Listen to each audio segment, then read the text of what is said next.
Hello guys, welcome back to another video, and today we will be talking about I Like It Hot, the reactions and my own opinions. So let's get into it. One of the first comments I've seen is that the music quality is bad, but I personally don't think it sounds bad. I think people are really quick to point out that they are under a poor and shitty company, but then in the same breath say the music quality is trash, they need better producers, and where's their budget? It's very ironic, but the blame always gets put onto the girls most of the time. I think people can have opinions about the girls' music, and I understand how it's hard to listen to music that has so much ore in it that it makes your brain explode. But don't say dumb things and don't expect people to give you dumb answers. Mostly knowing you guys have repeated the same comments every single Blackswan comeback. Ironically, Blackswan in their last 3 comebacks has traveled outside of Korea to produce their music videos. Instead of filming behind green screens every single scene in their manger's basement, they are riding on fucking yachts in motherfucking Dubai. I don't think you heard me. Twerking on yachts in mother-flipping Dubai. The first K-pop group to be twirling their toes on a yacht in motherfucking Dubai and then 2 seconds later riding in the motherfucking sands dunes of Aladdin. Y'all are so worried about the same music quality Blackswan has had since they were a mostly Korean group and the same half-ass productions the company has been giving us since fucking Baby Vox than of the fact these women, who are some of the first non-Koreans in K-pop, are going to different countries around the world to film music videos. Yes, the music isn't for you,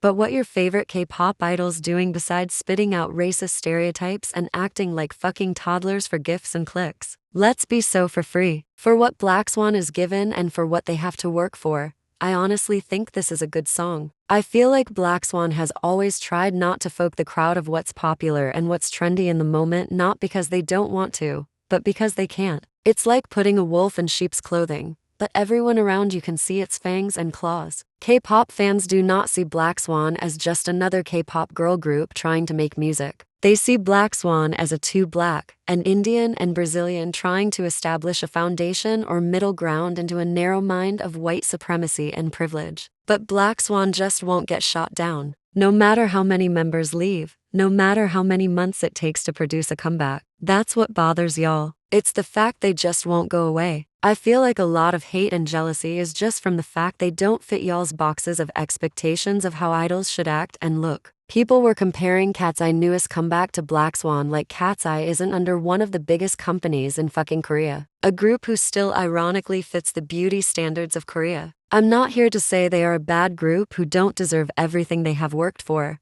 And I'm not saying a lot of the members still don't get bullied or harassed. But let's be for free. Hybe would never hire Navi. They would never hire Fatu. You people are so quick to pin these global girl groups against each other, but don't realize DR Music was willingly to take that risk for. No matter if Blackswan disappears tomorrow or continues, their company took the risk of hiring a mid-sized woman, an African dark-skinned woman, and an Indian because they saw profit, just like with the other big companies. But they are still too scared to venture outside of the paper brown test and a few extra fucking pounds. Again, y'all are so quick to point out how poor and bad DR Music as a company is, but really can't say much about the girls. Not liking their music is a personal preference, not a fact. You guys recycle the same statements since 2020 and that karma. But hey, for such a poor, bad music group, they sure are getting welcomed like they have talent in Tashkent, Uzbekistan. You guys can hate them all you want, but can we at least get some new material? Because again, money issues is really outdated and you sound dumbass. The guys saying they will never be real K-pop idols has already been debunked and doesn't make any sense if you are supporting other global groups. It's obvious they need better producers and a company.